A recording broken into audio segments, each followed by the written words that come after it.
Hail to the king, baby. Welcome to this episode of Kingology. We're your host, Mark, and today I'm joined by Herman again. Hi, Herman. Hi, Mark. Thanks for having me back, man. Always willing and, if I'm able, I should say, to be on Kingology. I'll move mountains because it's a fun show and I love King. So that's why I'm back. We all love King. That's great. Yeah. Now we are continuing what we started last time, which is the next 8 stories in Nightmares and Dreamscapes. So we covered the 8 before, which we kind of liked most. I think there was possibly one we considered weak, which I think was It Grows on You. We kind of weren't so happy with that. And also some of them were a bit close, near the knuckle, close to the edge, kind of, what were you thinking, Mr. King? Kind of thing. But on the whole, we did enjoy pretty much all of those 8, I would say, with the exception of maybe one.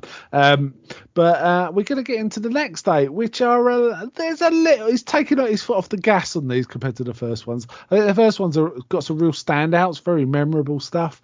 These, not so much, but there's some good ones mixed in with them, right? There's some good ones. Yeah, I think now we're getting into the mixed bag part more. The first one was very strong. The first part. I mean, if we're going to break it into 3 parts, I would say my favorite part was the first one, and then the second part is maybe good, back to middling, and then the third part is my least favorite. But we're still going to have a lot of fun with that third part. It's just now we're into a little bit of the doldrums, maybe. Yeah, I would say that's right. And most of the ones in the first 8 were either early 70s. There's some very early 70s ones in there. For example, the end of the whole, Suffered the Little Children is from 72, for example, with sort of mid 80s. That's kind of it. What I'll do is as I go for each story, I'll say when it was first published. So the book itself was published in 1993. So the first story we're going to discuss is The Moving Finger, which was first published in December 1990 in the magazine of fantasy and science fiction. So not that old when it went into this collection, and it is, as I say, The Moving Finger. Did you enjoy this one? Yeah, I did, actually. This is pure silly King. I think this is a little bit even asinine at times, but it's so much fun because there's a point in the story where the character and the story just goes crazy. And I like it when King lets loose like that. I think he was just having fun when he was writing this, right, Mark? I mean, that's what it felt like. Yeah, it felt like it was one of those ones he wrote in a couple of sittings and he just went for it, and it totally works from beginning to end in its own internal logic, but it's goofy. It's goofy. It's I think we've sort of mentioned before, Stephen King likes to put a bit of EC in his work, and this is pretty much a pure EC, and the silly end of EC as well, right? It's this is like an O. Henry for horror kind of ending, but ramped up to 11. Yeah, there's definitely a bit of O. Henry kind of feel to this. It's about a couple actually, but the husband is called Howard, who loves watching Jeopardy and answering the quiz, and his wife sort of comments, "Oh man, I hate watching this show. It makes me feel dumb. You know all the answers." He goes, "I don't know all the answers." It's kind of like, but he's not. He does. He's being modest. He kind of does, but he's not lorded it over or anything. He just likes the show, right? Yeah. And he goes to the bathroom in the break, and he hears a tapping, and then when he looks in the sink, there's a little finger. There's a human finger sticking out the plug hole, tapping away. Yeah. And then he kind of can't work out what's happening. He's worried he's got some sort of a brain tumor, or something, or he's having a psychotic episode or something. He doesn't know. And in a rather cowardly way, he doesn't say anything and waits for his wife to go to the bathroom to see if she can see it. I say cowardly. I mean, if he really thinks he's got a medical problem, that's a confirmation, I guess. And I think she lets out a little scream, but it turns out to be about something else, like leaving the toilet seat up or something. And it's like, okay. So now he's not sure, but he just sees this weird finger that only comes out when he goes to the bathroom, tapping. And I think it starts getting longer as well at some points, doesn't it? There's more knuckles. Multi-jointed, like, and it can elongate. Yeah, it can sort of telescope itself out of the drain if it wishes. And it seems to be tormenting Mitla personally. It's targeting him almost, isn't it, Mark? Because when the wife comes into the bathroom, it's gone. It pulls a fading act. And so Howard himself feels like he's the target of this Fingers, malevolent teasing almost, right?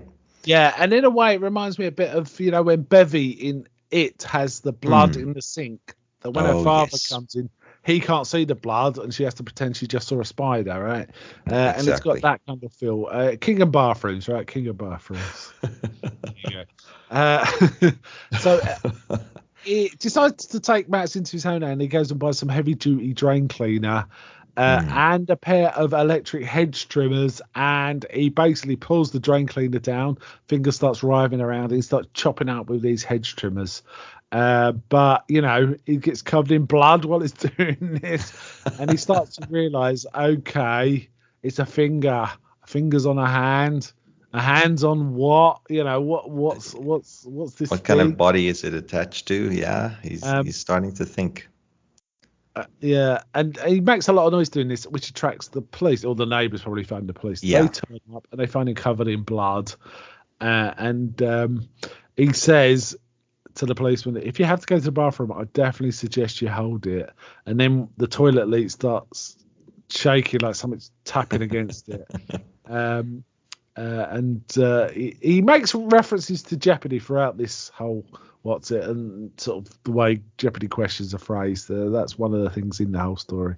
And then he says to the policeman, "Final Jeopardy, how much do you wish to wager?" to the policeman. So yeah, so it's a comedy. It's a comedy horror kind of definitely story. Yeah, this is the kind of thing early Peter Jackson might direct, before he did Lord of the Rings. It's kind of like a horror comedy. Raimi or, something, in his Crime Wave phase kind of thing, or his Evil Dead 2 rather than Evil Dead 1 kind of phase.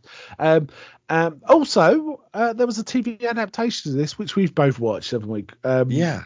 That's right. It's the series finale of a TV series called Monsters, an anthology TV series, which is an odd little series. I've seen a few of them, and this is the second one I've seen.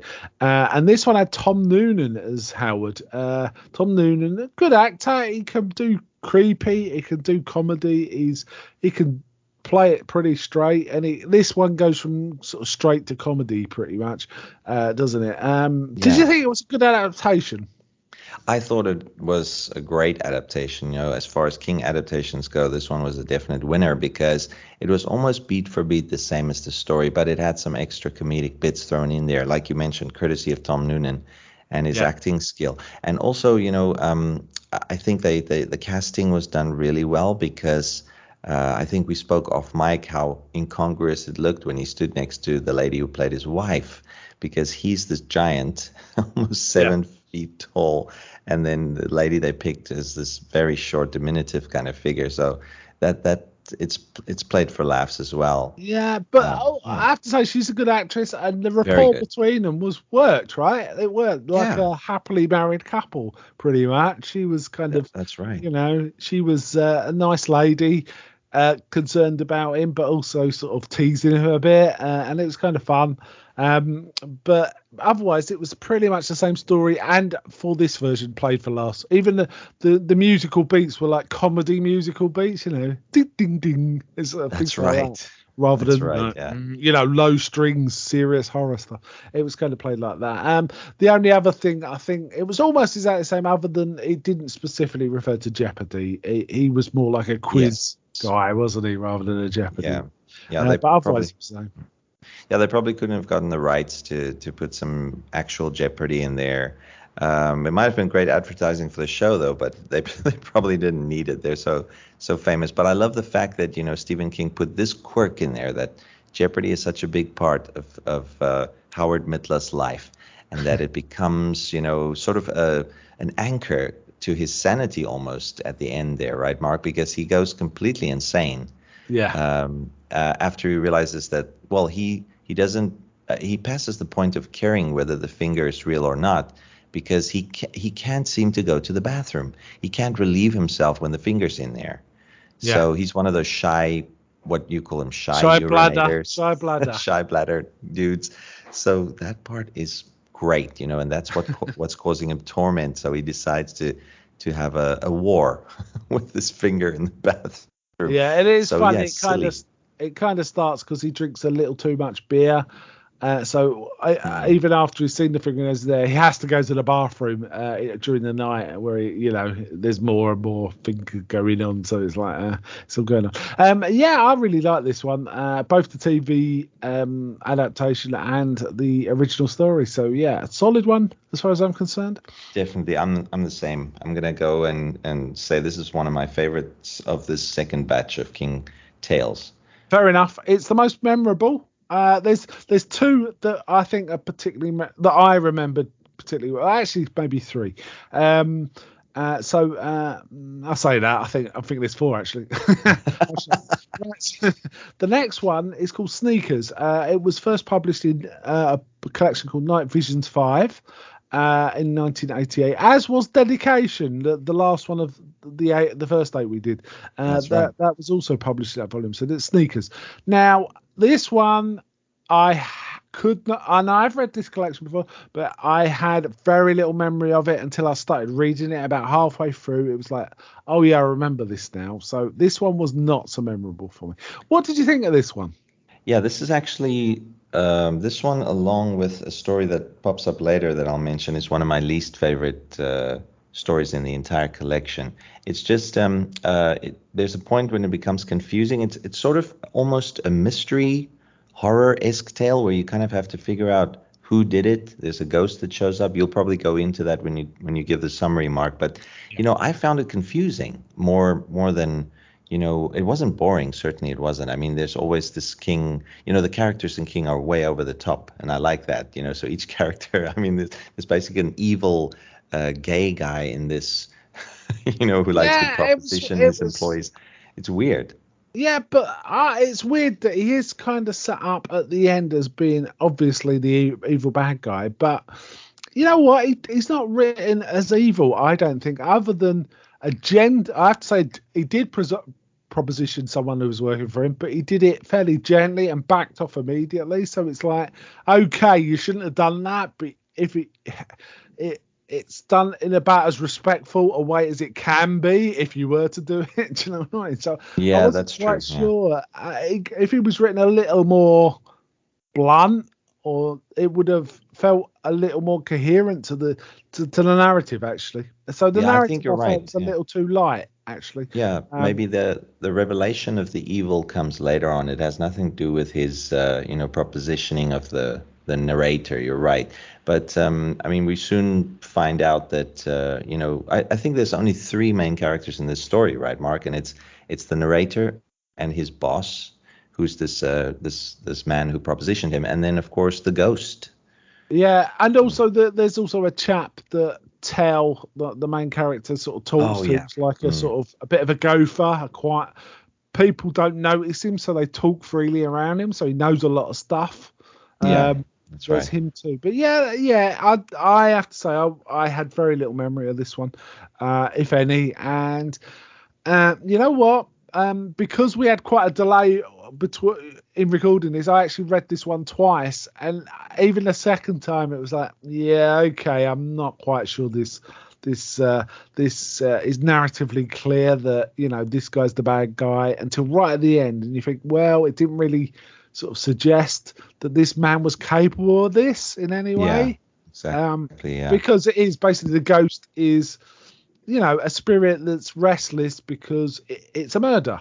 It's one of those. Yeah. Right? I mean, it turned out that this record producer, or this recording exec who's the boss of the narrator, he in his past he was a drug addict, and he had this pusher or this drug dealer who came around and sold him the cocaine and so forth, and then he was heavily in debt, so he couldn't pay him back, and then he murdered him in the bathroom stall, or I think that happened there. And so that's with a pencil. Ghost. With a pencil. So obviously opportunistic rather than planned. But then afterwards he realizes he can steal what's in the case as well, which sets him up for a rehab and puts him on the right path. So this evil act has set this guy up to be the boss because he cleaned himself up based on the proceeds of it. That's right. Now, there are 2 things, Mark, that's really disturbing to me, though. I mean, I don't know if you found this disturbing. Obviously, you coming into the bathroom every day at work and seeing this pair of shoes in the same stall, never moving, and these dead flies, that keeps dropping next to these two shoes, and in the stall, that's very disturbing. But the second part is where someone actually goes into that stall, and does the number two while the ghost is still sitting there. In the eyes of the narrator, that part was eminently disturbing and very king-like, but a bit scatological maybe, And I also found it weird that, in the first batch of stories, we got two vampire tales following on top of each other. As you might remember, we got, Popsy following the Night Flyer. Yeah. And this is two bathroom horror tales following one after another. Yeah.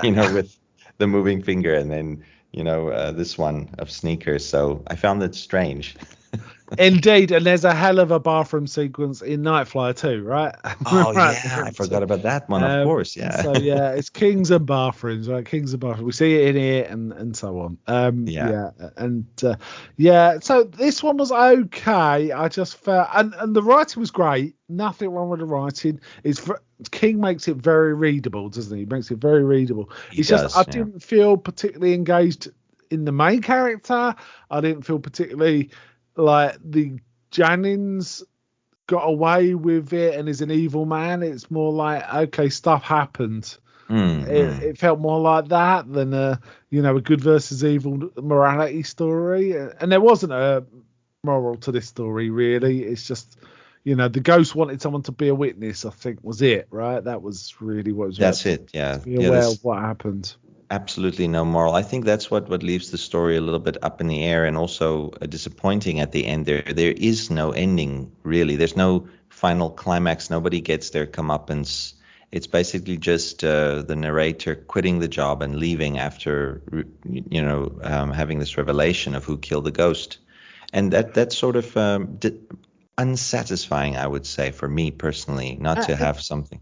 There was another slightly odd thread as well, which was first Jennings kind of gently propositions Tale, just putting his hand on his knee and saying, "Sorry, I thought we were ready." And he says, "What do you mean? I'm not gay." But then later on, Tale's in a bar talking to a guy, and the guy says, "Are you gay?" It's no bother to me, but I'm just not that way. And Tale's like, "No, I'm not." So I thought that was going to go somewhere, but it didn't. So it just seemed a bit odd.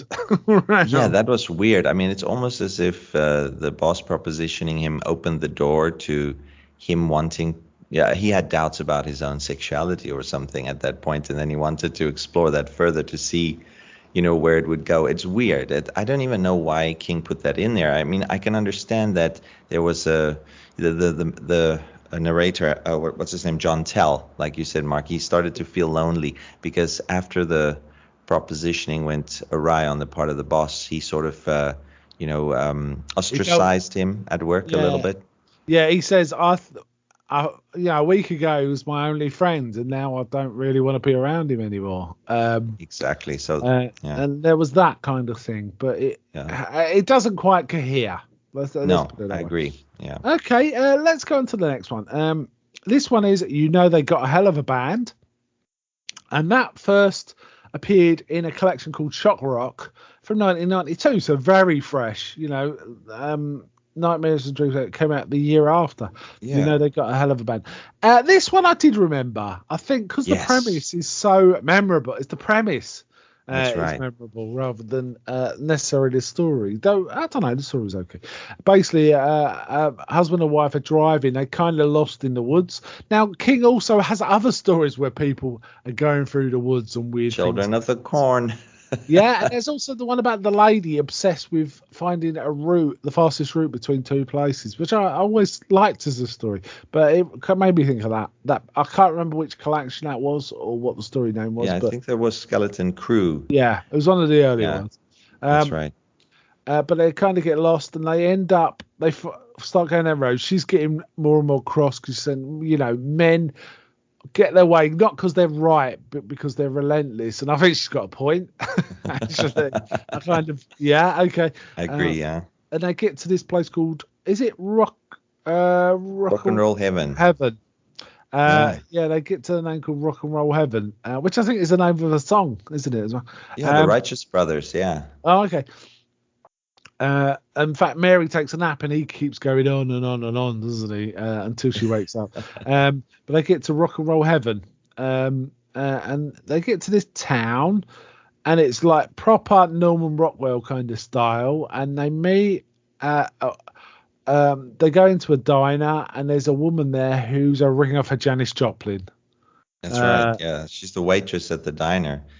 And the cook, first they recognize her, or they don't recognize her. They just think this is so strange. I mean, she's, like you say, she's a cardboard cutout of Janis Joplin. And then the cook shows up, and then they see that he's Ricky Nelson. Yeah, and impossibly handsome cook. And then a couple of others turn up, which is Buddy Holly and Roy Orbison.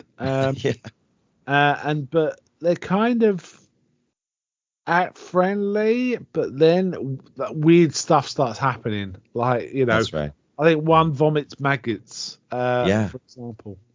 And that's right. Appears that they're just kind of toying with these people. And the waitress, I think, or not the waitress, the cleaning lady, she seems to be a regular person, and she's got these dead eyes and soulless expression on her face. She kind of tries to help out. Doesn't she write a note like "get out while you can" or something like that? That's right. Yeah. So that's sinister. So they're driving through town, going to go away. Then they start seeing other people that look exhausted, like worn out, and they kind of realise though that's the people that actually lived in this town, and these other sort of weird ghosts of celebrities are kind of keeping them trapped there, because they try and get away, but they hit a bus, and then the mayor, who is Elvis, says, we got a hell of a show on, why don't you stay, and all this sort of thing. And then finally they get back into town, and as the sun sets, they're preparing for a show, and then they're talking to this girl who's basically says, well, these shows don't just last a night. I think they can go on for like a year. Time's different here, and all this sort of stuff. And then she kind of shows them her hand she's got a finger cut off. And she says Frankie Lyman did this because I helped you.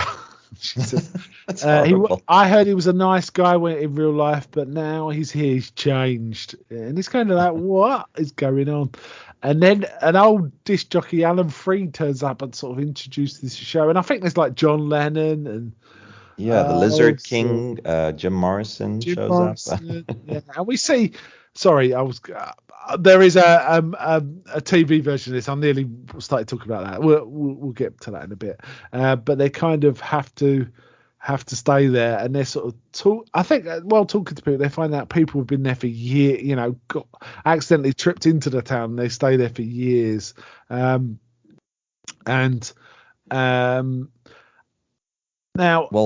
Mary's kind of the main character at this point, isn't she? She's thinking because her husband's kind of is passive and not particularly sort of frantic about it or anything. I think it's also guilt, right, Mark? Because he's the one who got them into this situation after repeated warnings from Mary.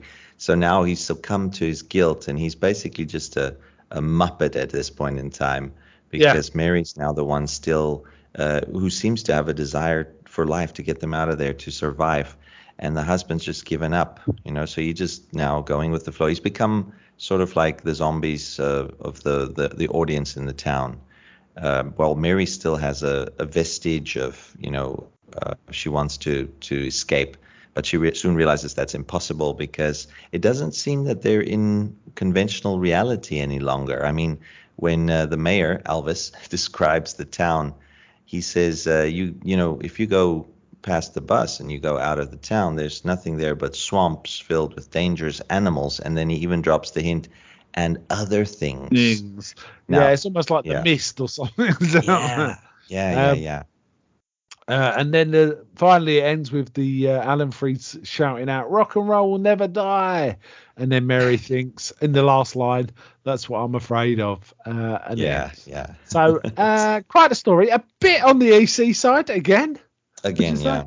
I love these. I love these easy stories. You know, the funny thing when I was researching this tale, right, Mark, in preparation for this show, I came up on a lot of negative comments about this story. Some people were criticizing King because he's a nostalgia junkie, and he loves to insert rock and roll into his tales, and some other reviewers even said that we had enough of this in Christine, where rock and roll was basically all encompassing. With Christine and her radio playing the golden oldies. But I didn't think, I couldn't understand why. I like this tale. It was very unique. I mean, if you're pitching it, you would say, the ghosts of dead rock stars infect a town because they desire an audience. They have to play to someone in the afterlife, right? So they're kidnapping these folks. Well, basically not kidnapping. They're invading their town and just taking root. There. And anyone else who turns up is forced to stay. And I mean, it has even relatively contemporary references. It says Justin from London, Freddie Mercury is one of them. He just recently passed away when the story was written. So it's kind of interesting. Yeah, I like this. I like this too. It is an EC kind of premise, but it's fine. And there was a TV version of it, which we both watched. It was the last episode of the series called Nightmares and Dreamscapes from the stories of Stephen King. This one I don't think it was as successful as say the Moving Finger, but it was okay. It was okay. It kind of translated it, but it was kind of flat. Yeah, the things that really disturbed me is it started off great, actually, because we see some parts of the story that we, in fact, did not see much of in the original tale. I mean, before the husband takes them off the map, so to speak, before he decides to take whatever shortcut he did that got them into this mess, his wife fell asleep, right? Mary fell asleep. And then in the adaptation, she had a dream, this foreboding kind of nightmare, which they hinted at in the story, but they went into real detail. And making the dream a visual occurrence is good. It's that much better for the adaptation. But then it went off the rails a little bit because I wasn't feeling any fear or terror, which I still felt in the Moving Finger adaptation. I still felt this is creepy. But in here, I think one thing that took me out of the story was you're dealing with dead rock stars, so you want to recognize the guys. But here you just see, okay, the actors they picked that vaguely resembles whatever said dead rock star. You know what I mean, Mark? They were great. I mean, I think the Janis Joplin, the woman doing Janis Joplin, didn't look like her, but I think the vibe came through. But I felt like the Buddy Holly and the Roy Orbison were just kind of parodies. Yeah, I'll give you the Janis Joplin one, but the rest, no. Yeah. So that kind of took me out of it. It did. It was hard to do. But it's kind of an interesting idea that, rock stars are probably somewhat removed from reality. Very nice people. And they're a little bit insane. And narcissists, right? And you can see how a narcissist might transcend death into being a ghost where they get to perform forever. So it kind of, okay. Yeah, I get it. Yeah, so it didn't work it was okay. That's the best I can say about the TV. Yeah, it wasn't bad. Fine. Definitely not bad. It got the gist of the story, but I think the written version kind of works better. Definitely. Okay, the next one was Home Delivery. This was first published in a book called Book of the Dead from 1989. Now, this is the only story when I read this through the first time that I'd already read, because I actually had read the Book of the Dead. Wow. It's an interesting collection of short stories by lots of modern authors, based on the premise of George A. Romero's zombie apocalypse. Oh, right. Forward, even wrote the foreword for it. George A. Romero wrote the foreword. So I was familiar with this story. I remember I think the story I read in that collection was slightly different, but only a bit. It was essentially the same premise, I think. But the weird thing is, I remember that story being about a mother thinking of her son returning, which is not what this is. So but I looked into it. No, it's much more like the home delivery story we've read. So I must just be misremembering it, or possibly conflating it with another collection in that story, another story in that collection. Yeah, it might be. But I certainly had read Book of the Dead. So when I read this the first time in Nightmares and Dreamscapes, it was like, oh yeah, I know this one.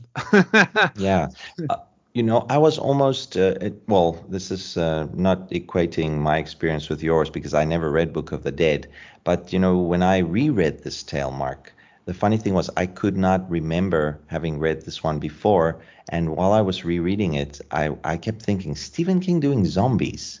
This is weird, because he does do zombies at times, but not the traditional Romero-like zombies. He'll do more like the zombies in Cell, which is one of his later books. Yeah, Creepshow, right? Doesn't mean Creepshow. Yeah, Creepshow does some zombies, yeah. But yeah, this is it seemed I guess Pet Sematary, they could count as zombies too, but it's more like malevolent undead. These are straightforward, mindless, Romero zombies. So I found this weird, but of course, after you figure out that it's written for, a collection about the universe of Romero, then it starts to make more sense. But I thought this is too much traditional horror for King to leap into. I mean, he takes traditional horror and turns it into something completely unique. At most times, So this was just straightforward zombies. That's what I was thinking at the time. Yeah, so a and little I bit different than yours. Was that, and it's an interesting, but I want to dig it because I can't find my copy of it, and I might try and get it again because I thought it was kind of interesting. It's got people like Robert McCammon and other writers like that, and I think they were all invited to write for this book, so it wasn't just collecting zombie stories and putting into a book. It was like they were asking specific authors, can you write a story in this universe for us? So I think so that's an interesting premise for a collection, right?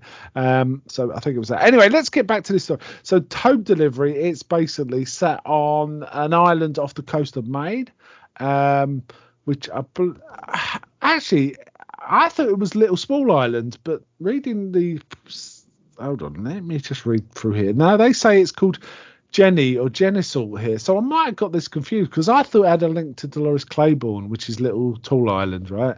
But it says it's not. It's not directly linked, but it's definitely, I think we spoke off mic about that, where it is a similar kind of setting.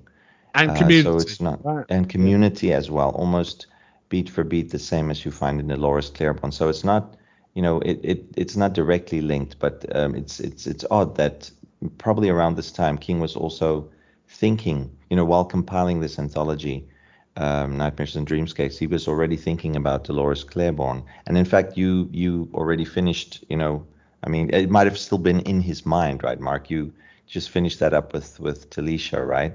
Yes. So it might have been fresh in his mind, and then the story. When was it first? In 1989, so maybe just before he started writing Dolores Claiborne. It might have been some ideas floating around at the same time, and that's why he. I think the premise is, I mean, it's a reasonable premise because I imagine if there was a zombie apocalypse, one of the havens would be island communities, right? Where there's way less corpses to deal with and so on. And I know where they all are. Whereas, I'm on the mainland. Who knows? Yeah, they can come from any angle. And it's interesting that we have a lot of basically it's from the point of view of a young lady called Maddie Pace who's pregnant and a widow because her husband was lost in a fishing boat accident. Lost, I have to stress. So they never found him. And then they start hearing about news about dead bodies rising all over the world, and they start guarding the local cemetery, don't they, with guns and and there's a lot of small town stuff that's really good. I think this is a really well written one. I find it really interesting. I loved it. Yeah, it's one of my favorites in that entire collection. Yeah, I love it when these small town folk who are in most cases in King when he writes them, they're religious. So they're trying to square this with their religion, and then they're also trying to protect the community, and they bring their own personalities to bear to the problem. And then there comes this point in the tale where they just have to to give up their sanity, sort of, in order to accept this supernatural reality. And I love that because, it happens a couple of times in the story to some of the characters where they just have to. I mean, Maddie's sort of, she's better at accepting, the zombie apocalypse than the rest of the town. She just cares about her baby. That's right. And also, we do learn, one of the things about there is a character arc in this story.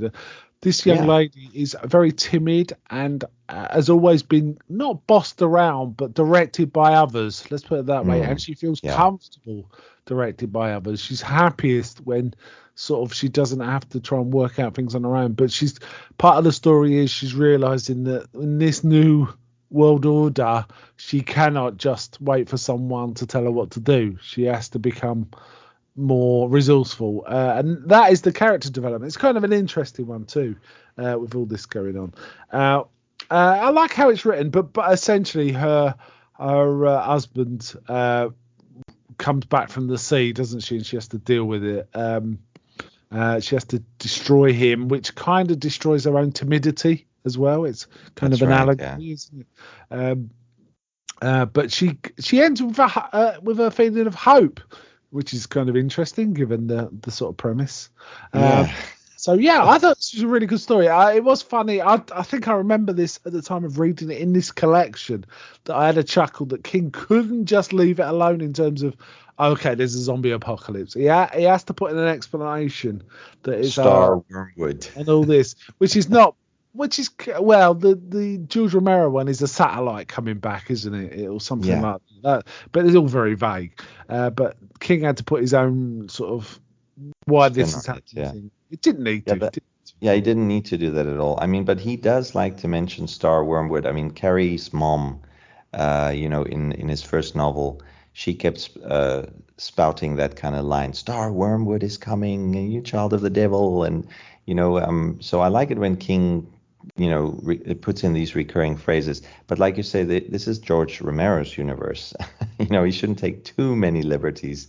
He still keeps the satellite, the space angle in there, with I think there's to investigate the star Wormwood in this tale, they send up a space mission, don't they? Manned by American and Chinese. And then, that goes south very quickly. So but I think that was one of the things that was changed from the original story. From what I read, that it was like a different. It doesn't matter. It's a weird thing to feel like you needed to change. I think it was US Soviet. But because the Soviet Union had collapsed, he didn't want the word Soviet in, so he just changed it to Chinese or something. Right. Okay. Something like that. A pretty solid story. What you're right. Wormwood does come out. Wormwood's an interesting one because it's a biblical. It's often referred to in biblical prophecies, and of course, the word Chernobyl is Russian for wormwood, which is a really weird thing. I didn't know that. Yes, it's, actually, it's the name of a plant. I think a herb or some sort of bitter plant called Chernobyl, which is called wormwood as well. So that's a weird thing. That's a weird connection, but it makes it even more sinister in my mind. I'm gonna have to look into this more. I think, you like Moving Finger. I have to say I like Moving Finger, but I also really liked Home Delivery quite a bit. So a good one for me. Right, the next one was called Rainy Season, which is kind of small town meets a biblical plague. That's one of the plagues, one of the 10 plagues. And it's basically a young couple visiting the town, and there's an old geezer, a proper old New England geezer, and an old lady, and they kind of say, you might want to go stay somewhere else tonight. We've booked a place for you. And they say, why would we do that? Because, it rains toads around here. And it's like, okay. I should have mentioned this was first published in spring 1989 issue of Midnight Graffiti, a sort of magazine, I think. Writers magazine, Rainy Season. And then it goes on from there. They don't believe them, but then when it starts raining toads, and not just toads of all sorts of sizes with big sharp teeth that can chew through wood, and and then when it's all over, the toads kind of just melt into horrible slush, don't they? Yeah. And it turns out that the two people who warned them said, well, we warned them. We do what we do every 7 years. We warn them, and they never believed us. And so there's a touch of the ritual about this. Yeah, there is. Yeah. Yeah, you see, that's the part of the story that didn't work for me. I mean, I liked it. I like the whole premise that these people are sacrificing folks indirectly to these ravenous frogs that rain from the sky every seven years. I like that part. But, they do that for prosperity. And I didn't see any signs that, the way King describes this place, it's not particularly prosperous. It's just, out of the way, and, the people are left in peace. But I don't see the trade-off as being that great. Why not just move to another place and warn everybody about the rain of toads? Maybe there would be some other consequences to doing that. But you know what I mean, Mark? It didn't seem that it was worth it for these people to do what they did to these folks, to sacrifice them to the toads for a life of prosperity. I mean, they didn't seem to have that life. But it's gruesome, especially when you get to the point in the story where you realize these folks aren't going to make it. Because for no reason. It's not. You would believe that, right? It's kind of. So it's a bit like, why were these people subjected to this? It's a bit of that. Now, some reviewers have likened it to Shirley Jackson's The Lottery. And I can that's a good comparison. Small town, people get sacrificed for the good of the town. And I guess in some ways it's a bit like stuff like The Wicker Man or something like that, perhaps. Yeah, maybe The Wicker Man's a good. There's or the more recent The Ritual, that I think you just mentioned it, or you just mentioned the word ritual, but the movie based on the novel. Definitely. I think you guys covered that on United Nations of Horror. We did. Or something like Midsummer or something like that. It also reminded me of this is a bit of a deep dive, but there was a show in the 70s. I didn't watch it as a child, I have to say, but I've watched quite a lot of the episodes since. Written by Nigel Neal, him of Quatermass fame. And Stone Tape. He wrote a series called Beast, and there's one episode in the 6 stories called During Barty's Party, where a sort of aging middle class couple are in a house, but suddenly, and I think they get warned. It's been a while since I've watched it. Essentially, they're kind of the house is kind of not attacked, but rats appear from everywhere around the house, and it feels like if the rats get in, they're going to die. So it reminded me of that, and that was from 76, so that was way before this was ever written. But it had a similar premise, right? No, it's basically, if you want to really go back, it's nature getting revenge kind of movies, like Frogs. Yeah. Frogs was one, wasn't it, for example? Yeah. Maybe that was an influence. But yeah, it was written all right.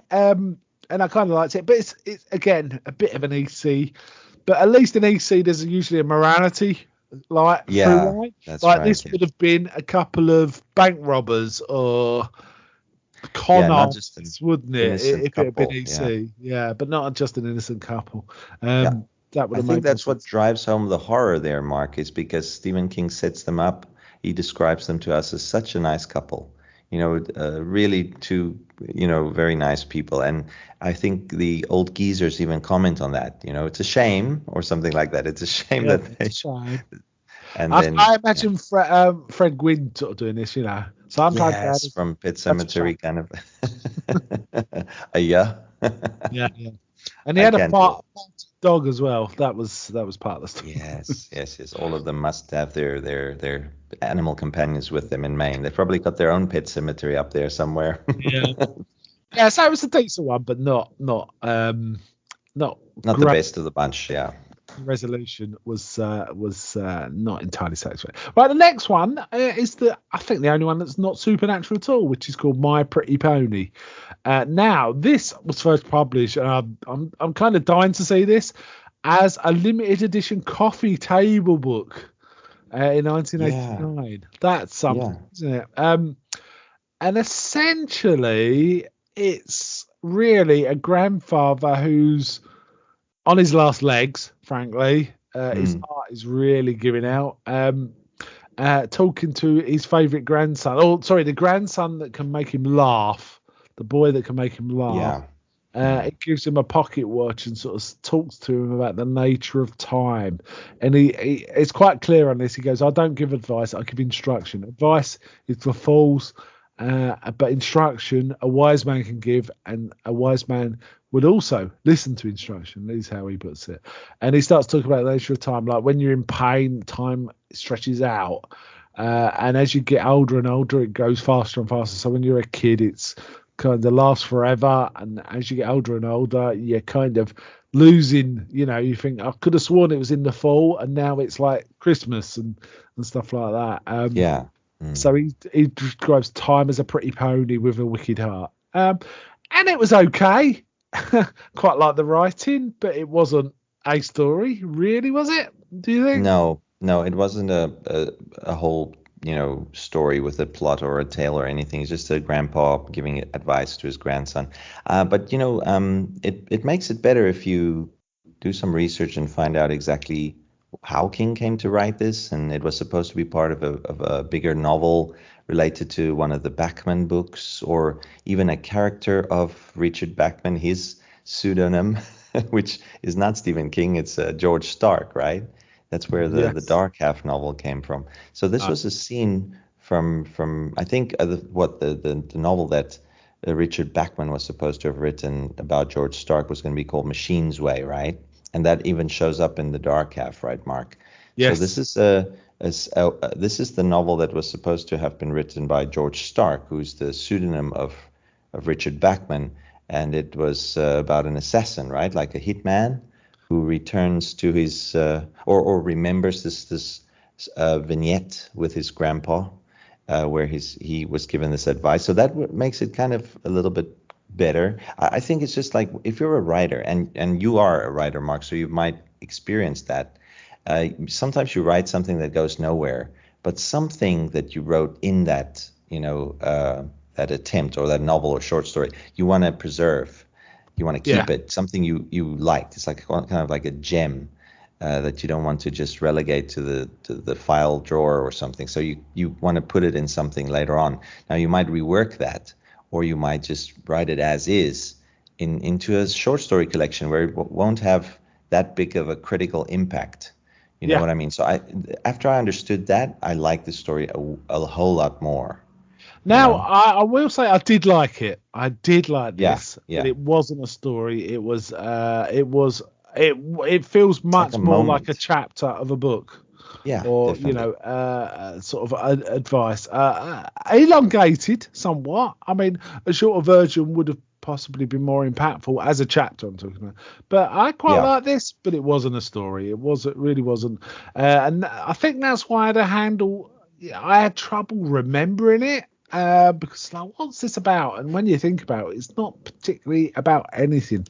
It's a bit like It Grows on You. That's kind of got the same problem, but I think this is a much better piece than It Grows on You. This is a more memorable bit. The sort of things the old man says ring true. They feel authentic. And in fact, the little boy thinks that way. He goes, all the other grown-ups say sort of bullshit and, they say things that don't really mean anything. But Grandpa never says stuff like that. What he says is true and means something. So his grandpa is quite important to him. Right.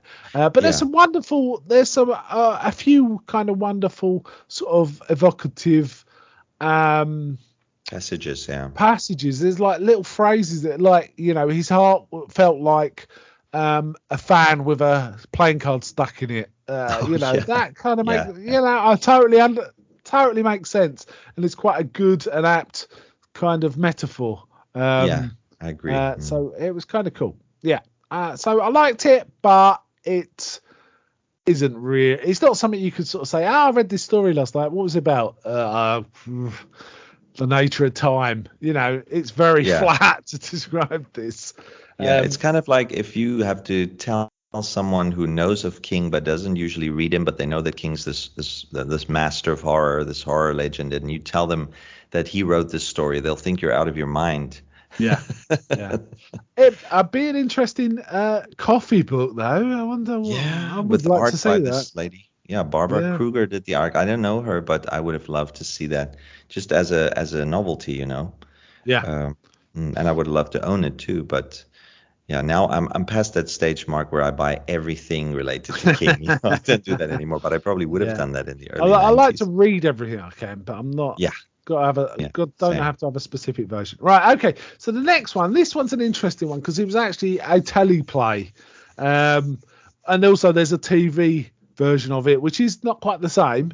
It's called Sorry Right Number. This one was unpublished, so this was a new thing that we Yeah. put in the collection. So yeah, interesting. It's about a writer, aren't they always?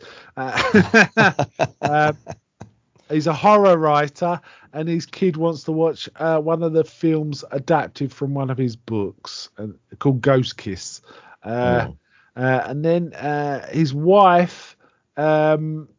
I think at first his wife's talking to her sister, and then talks to her husband Bill, who's this writer who's let their kid start to watch one of his films, and she's saying, "Is she old enough?" You know, and he's like, "Yeah, be fine." And then she gets this other call, which is a woman's voice of a sort of sobbing, saying, "Please take," and then the line goes dead, and we don't know what that's about. Effectively, it's almost like a time loop story, isn't it? In effect. Yeah, that's what it is. Yeah. And she's trying to figure out who this caller is. She thinks it's her sister, then her mother, her daughter. Sorry, because her daughter's away at boarding school. But when she talks to her daughter's fine. So they think it might be her sister who's not answering the call when they phone her. So when they go over, there's signs of false entry, and it turns out she's fine too. That her husband had lost the key or something and had to force the door, and she's like, and there's all this going on. So, but then when they get back, Bill has a heart attack and dies. So okay. Terrible, and then, tragic. What was it? 5 years later or something? Yeah, 5 years later. She's remarried, I think. I might be getting it confused with the teleplay now. No, I think she's in the story as well. Yeah. Yeah. So Katie, his wife's got remarried, but she still misses Bill. And on the anniversary of death, she finds an old VHS tape of the film the kid was watching. Yeah. She gets all the grief, and she recalls what happened before. And she, without thinking, just phones her old number. And she finds herself answering, and she starts to try and pass on the warning, which she's trying to say, take him to the hospital, he can live. He's going to have a heart attack, but it doesn't come through. So it's like a time loop. She's phoning herself. So, yeah, okay. Not bad. Yeah, I think this is a different kind of horror that King's playing with, this tragic horror that you feel that you could have prevented it. And of course, there's this supernatural angle where she realizes that she could have prevented it, but because of her grief. And now this begs the question, right, Mark? What do you think? I mean, this is a different Terminator 1 vibe to it, with Reese coming back from the future and then becoming the father of John Connor. Is it possible in your mind that Katie could have caused the heart attack of her husband by rushing them around and stressing him out that there's something wrong with our daughter? Oh no, now it's my sister, and there was, a sign of forced entry. He might have been gearing up to deal with, whoever attacked the sister. Possibly, I but don't you know know. what? If his heart was that weak, he was going to go at some point soon, right? Yeah, probably. So yeah. I couldn't say it's her fault as such, but she may have brought it a little earlier. But who knows? The thing is, they're not bad people, so the morality there isn't a morality play here. It's just a series of unfortunate circumstances, I think, that sort of created this. It's just an interesting sort of time loop. It's very... In addition, there's a TV version of this which is slightly different. I don't think the wife was remarried in the. I could have this wrong. I don't think so. There were some small differences, but essentially it was the same story, right? It was slightly, and I think King also wrote the TV, the one that was on. It was in the Tales of the Dark Side. It was in that one, and so it's slightly different, but much the same. So yeah, and on that premise, it's a 20 and a few minutes more sort of episode. It feels its time reasonably well, and it kind of makes sense. Yeah, And it I was kind of okay. like. That's Yeah, how I I felt like about it. What do you think? Yeah, the thing that I like most about the story is actually the name, sorry, right number being a play on the sorry, wrong number kind of phrase. Because when I read it the first time, now I can't recall if this was the first or the second time, but when I finally took notice of the title and I read through the story, and when it clicked why he called it sorry, right number, it's like Yeah. it's a interesting play on that idea that someone calls, you don't know who it is, so you must have the wrong number, you slam down the phone, and then it turns out it was you who called from the future, and you should have taken that call.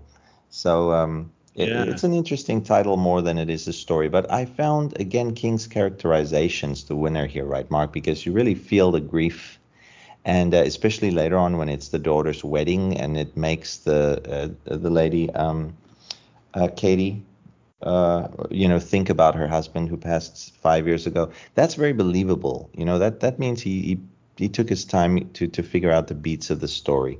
That she would start to think of her dead husband again after their daughter just got married, and then Polly was her name, right? And so she went back and felt nostalgic, so she popped in this tape, and that's when it happened. So very interesting. It's almost like the universe giving her a break, trying to reconnect with her husband, and then she screws up this this break that's been given to her. Stop crying. Speak clearly. You know what? It did remind me, and I saw a bit of the episode ages ago, but I think in the new Twilight Zone, in 1985, I'm talking about, not the most recent one. Oh, okay. There was an episode where Bruce Willis was in a bar and he phones a number, but as his phone dials, as he's ringing, he says to the barman, "You know what? I've just rung my own number. What am I thinking?" And then he answers. Bruce Willis answers the phone, and it sets up a weird. So it made me think of that, and I can't remember the rest of the story at all, but I do remember that, right? Same here, but now that you brought it up, I also recall that. Yeah, definitely there was a tale like that. We got to do some research later on, Mark, to find out. Yeah. Well, I might get to it for the anthologic actually, because there's no reason I can't pick up the new Twilight Zone as well as doing the old one.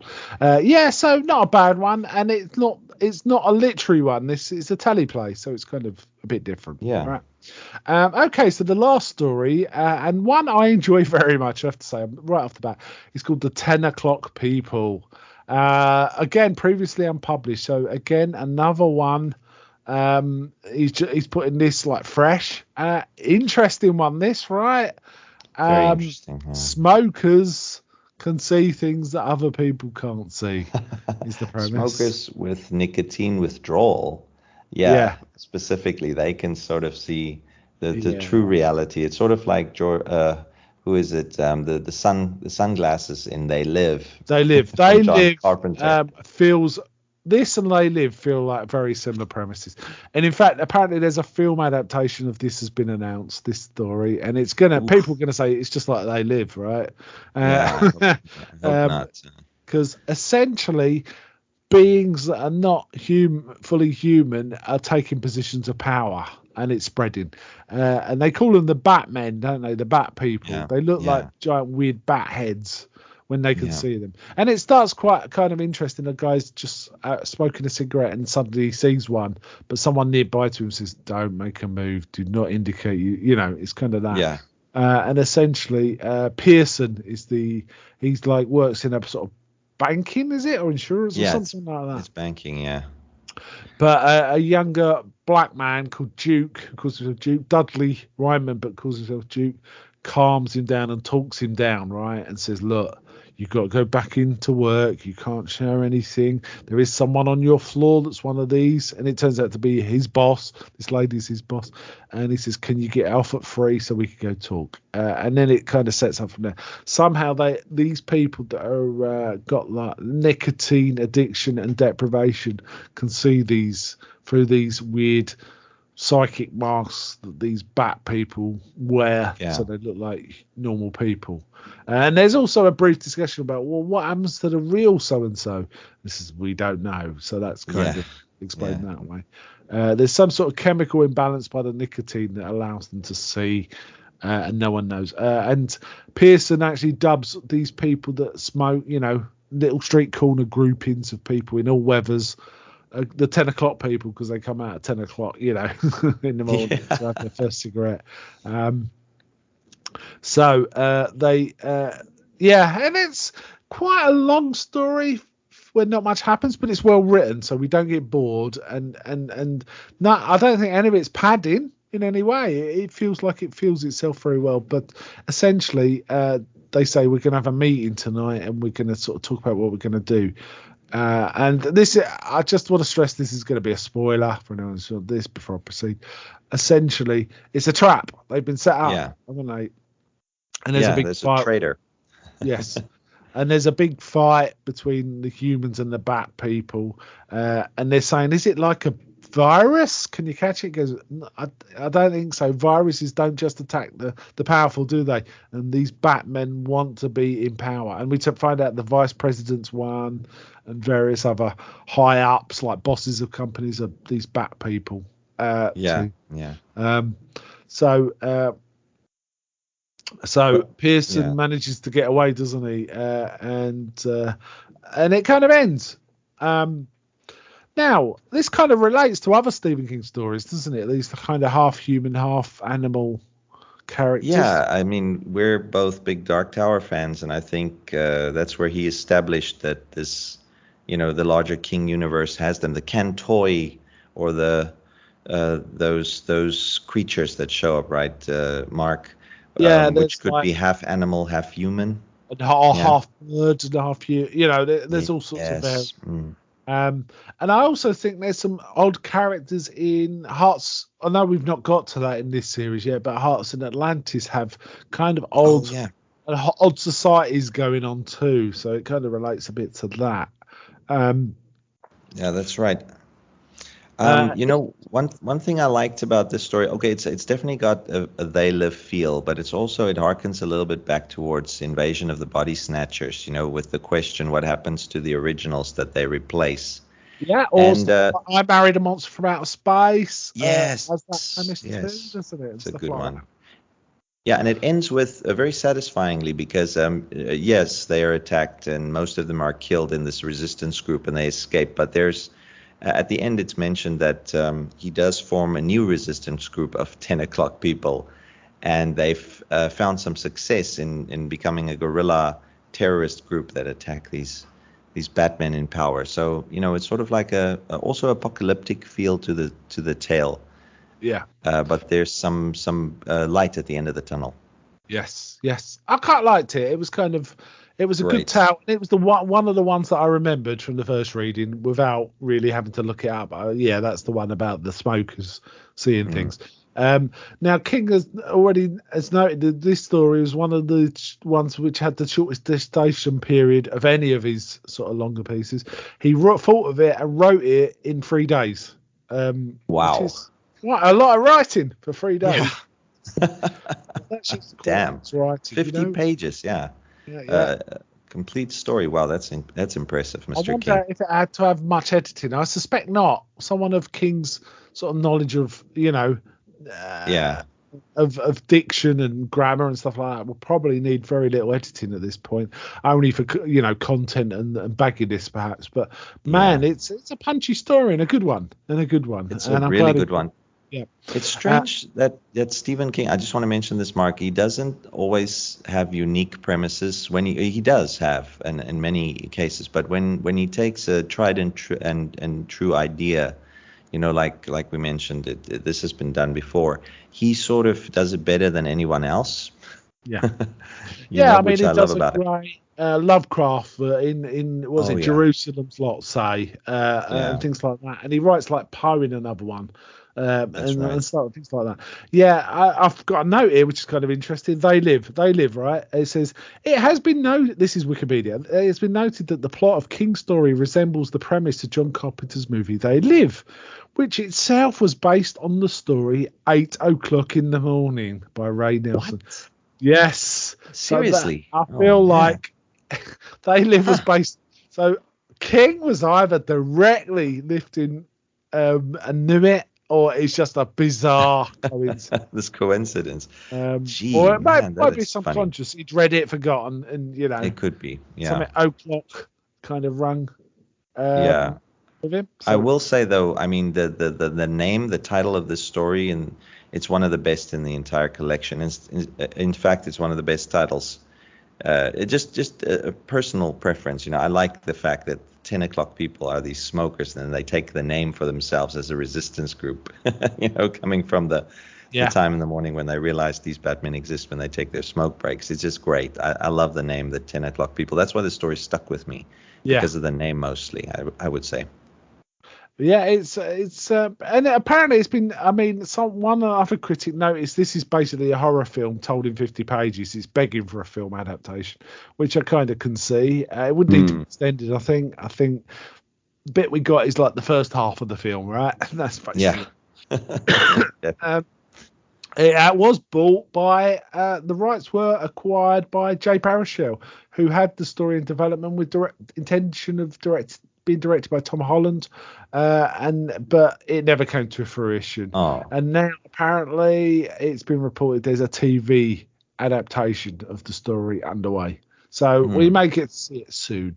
If we do, I think maybe we should come back and just talk about it. But we'll see. Right? Yeah, I think so too, Mark. And I know you are a big 2000 AD fan. Both of us love the British comic book magazine 2000 AD. I could see this working as a tale there where, the first prog featuring the 10 o'clock people, and it's also got a very 2000 AD-ish name, features the setup, and then the following progs, running interminably is about them dealing with the Batman in every prog, this group of 10 o'clock people running around. So the TV show could work in that respect. Yeah. And also another thing that's just struck me as similar is V, the original TV series V. Oh, of course. Yeah, of course. Disguise V, themselves as humans, and it turns out they're lizards, and they've got ulterior motives, and you can even go back to something like Twilight Zone's To Serve Mankind, right? Oh yes, of course, so, a classic. There's lots where aliens are basically treating humans as cattle. There's lots of premises of that, and this is one of those. So nice 8 stories, up and down, but a nice 8 stories. What I think. What do you think was the weakest one of these weakest ones? Okay, well, I wouldn't say. I mean, if I have to go for weak, I would say story-wise, it would have to be My Pretty Pony, because basically there is no story. But if I just go from my personal opinion, which one did I dislike the most? I would go for Sneakers. I agree completely. I can't really say any of them are weak, because they're so well written in most cases, in all cases really. But the one that left me feeling kind of hollow and as if I've wasted my time a little bit, it was Sneakers. So I'm kind of like vacillating between, was it a badly written story? No, not at all. But yet I didn't enjoy it, but where My Pretty Pony had no story, I really enjoyed reading King's prose there. So, it's weird. In this case, I can't give you a definite answer, but like you say, you agree with me, right? Sneakers is ultimately, it comes down to it's not a cathartic story. It doesn't resolve in a way that is satisfying in any way. Whereas the rest do. Or even if they don't, I mean, like I say, My Pretty Pony isn't a story, but it's still entertaining and makes you think as well. Yeah, so definitely. It's definitely works for me. The other one I would mention is Sorry Right Number, which it's a weird thing to say. It feels like it almost like it's a deliberate TV one, but that's exactly what it is. It's a TV. It's so that's doing what it was intended to do. So but otherwise I kind of like it. I thought they got a hell of a bad was okay. That's about the best I can say about it. But the rest of them I really liked. I really liked the Moving Finger, and I really liked the 10 o'clock people, and I really liked Home Delivery. I think were my three standouts. What standouts were for you? Well, okay, so we mentioned. Did you say this is your favorite as well, Mark? The Moving Finger and 10 o'clock people. You mentioned those, right? Yeah, I I like can't remember those. you mentioning the 10 o'clock. Okay, yeah. Yes, I But did, and also Home Delivery. I really oh liked. yeah, of course. Okay. So my favorite of the bunch is Home Delivery. And then I don't know why I can't really put my finger on it. I just love the characterization of the people in the small town. You know, but also the zombie apocalypse. I mean, if you think about it, what's the worst situation to be pregnant in and having lost your husband and your entire support network? It's basically in a zombie apocalypse. You don't want that. So it's the Yeah, any most, sort of civilization breakdown, really. Yes. yeah. So there's no added support system that could help you with the baby later on, or even with the delivery. And that's where the name comes from, Home Delivery. So again, a great title for a story as well. So, and because King deals with the zombie apocalypse in such an unique way, I'm going to pick that as my favorite as well. Second Yeah, favorite would be the 10 o'clock people, and then the Moving Finger.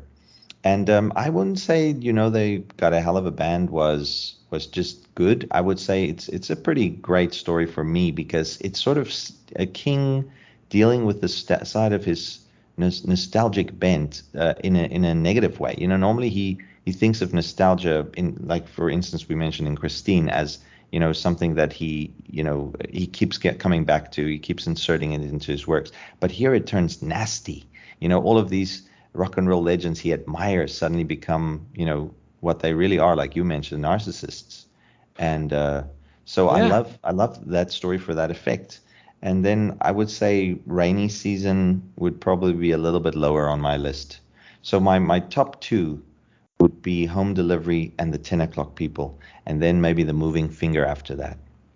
Yeah, that sounds reasonable. I would say that, you know what, they got a hell of a band. It was kind of a weird mashup of 2000 Maniacs, Brigadoon, and I don't know, Rock and Roll Hall of Fame. It was kind of a weird sort of blended sort of thing. But yeah, Yeah. one of the reasons I really like Home Delivery, I have to say, is it's very hopeful. Considering the sort of the matter it's Yeah. dealing with, it ends on a real strong note of hope, which I really liked about it. I would you know what? I'm going to see if I can get a copy of that Book of the Dead and reread it, because I do remember enjoying the first time I read it, and it was kind of interesting to read all these different writers' views of a Romero apocalypse. Yeah. I would, and I think it would contextualize this particular story in an interesting way as well. So I might try and see if I can acquire, Amazon. It's probably out of print, but Amazon, it's really easy to get out of print books now. Much Yeah, easier. that's true. I'm looking right now and I'm seeing that yeah, it's out of print, but there are some sellers selling it, So if you want to go through a third party seller through Amazon, you can acquire it, Mark. So it's Yeah, not too I know I expensive used to either. have it, but I haven't. I've got a lot of books, but I know I haven't got that one anymore. So, yeah, I might try and acquire it. I think that'll be worth it. Okay, I think we'll wind up there. So, Herman, tell us what you've been doing. Well, man, my podcasting life has really blown up. We're doing 5 shows at the moment. That's too Just because of, many. That's yeah, too that's many. too many. It's a temporary thing because it's Halloween and so forth. So I'm on some shows temporarily, but it's for multiple episodes, So I'm counting it as doing the show, and plus I'm editing. So I'm still doing the Long Box of Darkness. I lost my co-host Misty, but Oh, that's a shame. Oh, yeah, I mean, not to anything. I mean, she's sort of launching a writing career, so okay, she's very fair enough. busy at the moment. So we parted amicably, but we still keep in touch, of course. But she won't be on the show for the foreseeable future. But I just released an episode last week, season 2 of the Long Box of Darkness, episode 1, where I covered some Swamp Thing comics, wrapping up Swamp Thing Volume 1. The Bernie Wrightson era. And then, we've got the Into the Weird podcast running, which is a Marvel Comics Bronze Age podcast. For the listeners who don't know me, I'm all about comic books, sometimes horror movies when you guys, wrangle me to star. But of course, horror movies is my one second grade love as well. So, but mostly comic book podcasts, and then we're doing some other podcasts, which is too superhero to mention on a horror podcast, so I won't even bother with that. But we're doing 3 others. Yeah, and then we've already recorded a couple of issues of a new podcast, which is, like I say, a temporary show, which will wrap up at the end of Halloween with 5 episodes, and that is the Midnight Mass Cast, which I've done with some friends, and that's based off of the new Netflix TV show Midnight Mass. Oh, great. Yeah, so that's obviously got a short life, that particular podcast, because of the nature of the, was it 8 or 9 episodes or 10? Yeah, that's right. Yeah, but it's going to be part of a larger network, but it hasn't, the episodes haven't dropped yet, and it hasn't been, we've decided to drop it Netflix style since it's based off of a Netflix show, so we're going to release it in a whole batch of episodes, so you can binge listen to it. But I'm not sure editing wise how that's going, because I'm doing some of the editing, so I'm not going to plug it yet. But maybe when we come back for the 3rd part of Nightmares and Dreamscapes, I'll be able to give it a proper introduction to the listeners out there, Mark. Yeah, so right. I'm very busy, but I've got some time on my hands. That's why I'm doing it. So yeah, that's where you can find me, at the Long Box of Darkness or Into the Weird. That's the 2 regular shows, and then I'm on Twitter at Dark Longbox, and that's basically my online presence these days. I have to say, when I came on Long Box of Darkness to talk about sort of Gabriel Devil Hunter, man, that was so enjoyable, and it's because it's such a good comic strip as well. Yeah, it's one of the greats, and it's more people to need to know about that one, really. Yeah. Honestly. But yes, it was very enjoyable. So enjoyed it. I wish that would make a return. I don't know if I mentioned this to you before, Mark, but since you starred on Long Box of Darkness, and Erin Miskell, who's now, she's now known by another name. I just don't know what. Erin, from the United Nations of Horror. She, you 2 guys from the United Nations of Horror sort of inspired the Long Box of Darkness. You've been the guests, or that I've had, have been great, but you 2 have received the most emails, from great. my listeners saying that they would like to see you guys back. So that's my way of saying you better climb back on. I will. We just got to find the right form. You know my particular loves, and I'm quite selective. I haven't got the broad range of comic book knowledge that you have, but I know what I like. That's right. Yeah. And I'm happy to talk about what I like and what I know. But yes, I'm very happy to come on again. I have got an idea about one in particular. We'll do this off mic, but I've got one in particular, a particular strip that I love. That's like a bit like EC Comics that I sort of would like to talk about. But so perhaps, but yes. But I love all your work. I think it's fantastic. I do listen. So it's cool. Anyway, next time we come back onto Kingology, it will be for the last 8 of Nightmares and Dreamscapes. So looking forward to that. And I know there are some really good ones in the last few. I know that there's some weak ones too, but there's a couple of really good ones that I'm keen to talk about as well. So that's great. Okay, then I think we'll wind out there. So thank you very much for coming on, Herman. It's been a real pleasure. Thanks for having me, Mark. And we'll be back, like you mentioned, pretty soon. So yeah, take care of yourselves, listeners. Yes, take care, and goodbye from Kingology.